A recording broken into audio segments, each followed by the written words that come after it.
Harry Littman, is it time for Elon Musk's deposition to be taken? How about the guy at Doge who calls himself Big Balls? How about some of these other people at Doge who have been making those racist posts that have been uncovered? Is it discovery time? So you and I have now been talking about here on the various hot takes that we do about these emergency orders that have been issued blocking, or in some cases not blocking, the actions by Donald Trump and Doge and various other federal actors. These temporary restraining orders, as the name implies, are temporary. You then move towards additional injunctive relief, and these things get filed and have a life cycle like cases do. And in cases, there's a process called discovery where you gotta take depositions and put people under oath. And so I think we're headed into that phase now as well, especially because we did see some judges as well, like Judge Chutkan in DC,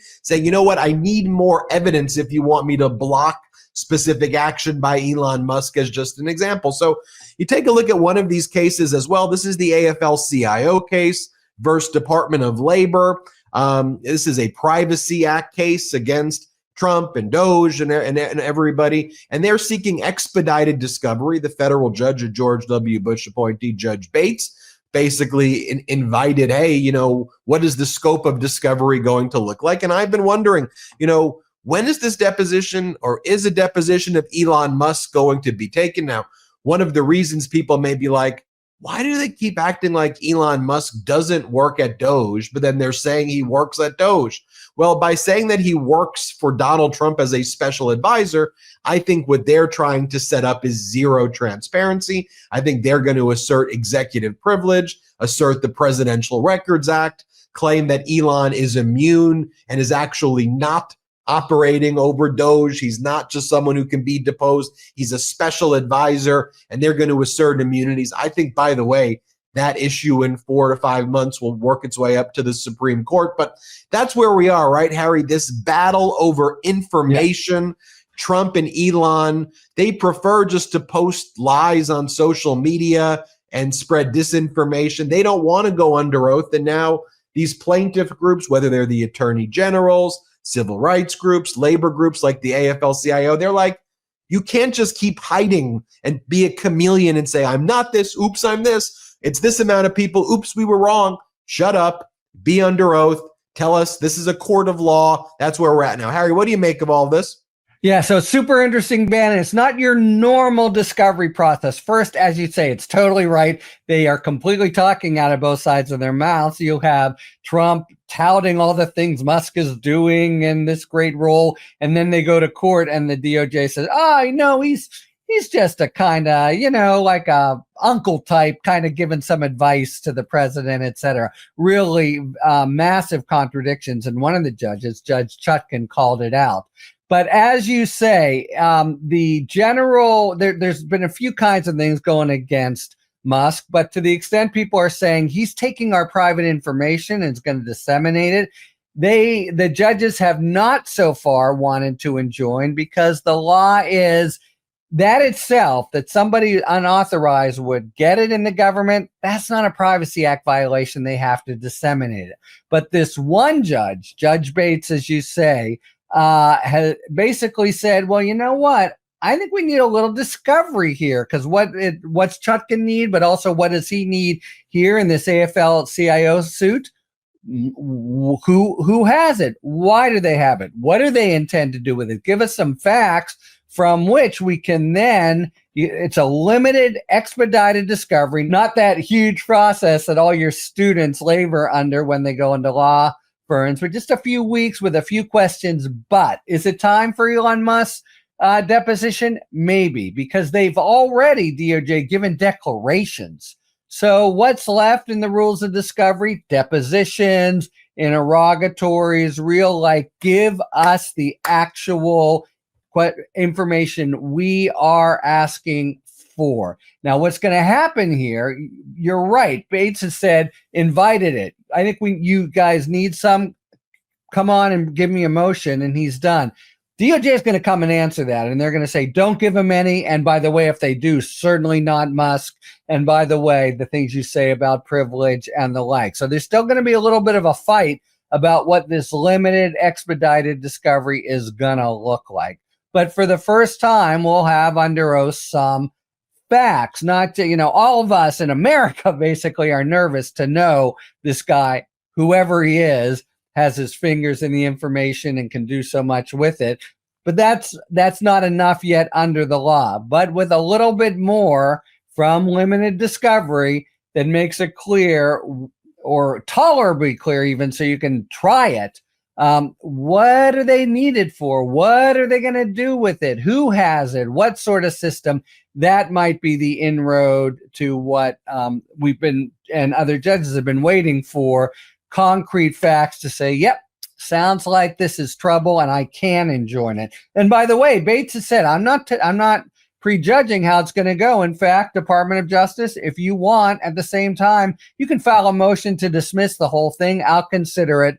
But the big point is, rather than going forward slowly and a year of discovery, there is a provision under the federal rules. The judge is basically made clear he's going to use it.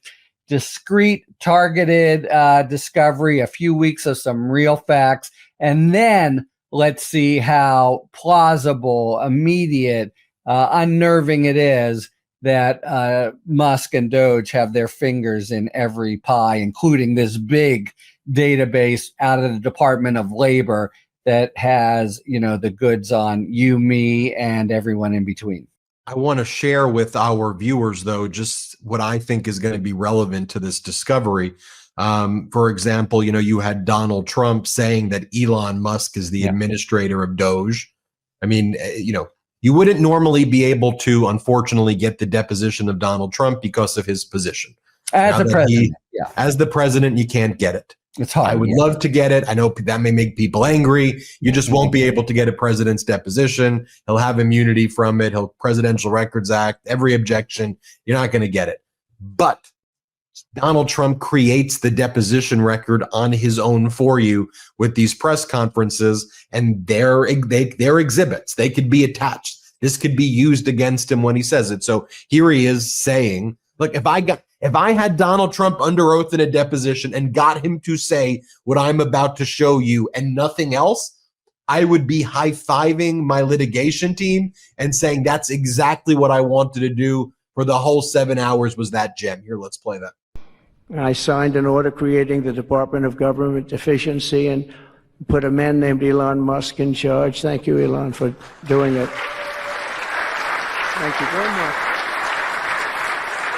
And he's doing a great job. Okay, and then what I would do is I would say, all right, give me Exhibit B. Let's take the deposition of Elon Musk from his CPAC appearance where he talks about Social Security and rating it. Here, let's play that clip. So you can see it, What do you, it's like, isn't it like, it's totally wild, like we just did like a check the database on Social Security, like it says, how many alive Americans eligible for Social Security are there? And according to the database, it's over 400 million. And we're like, wait a second.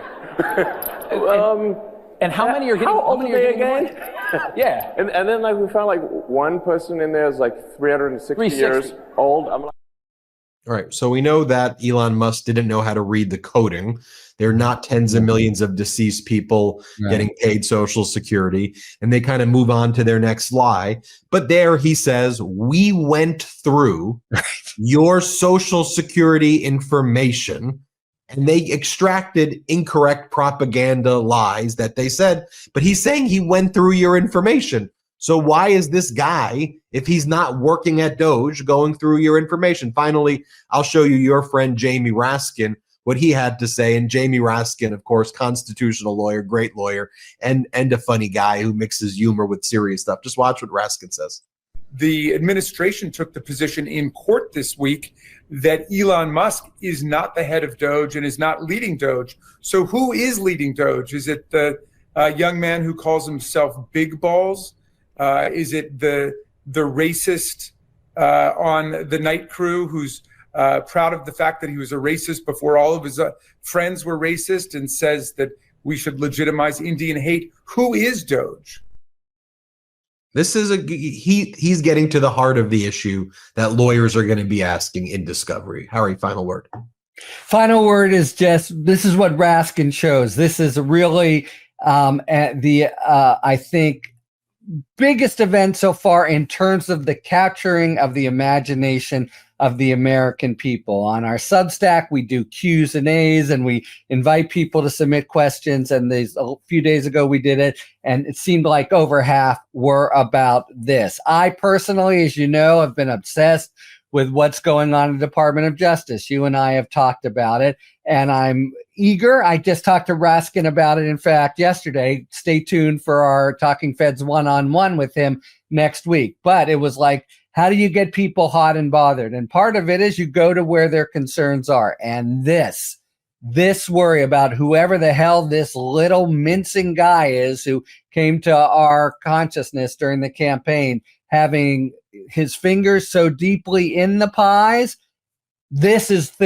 something that the American people are thinking about and is contributing to Trump's popular decline in the numbers.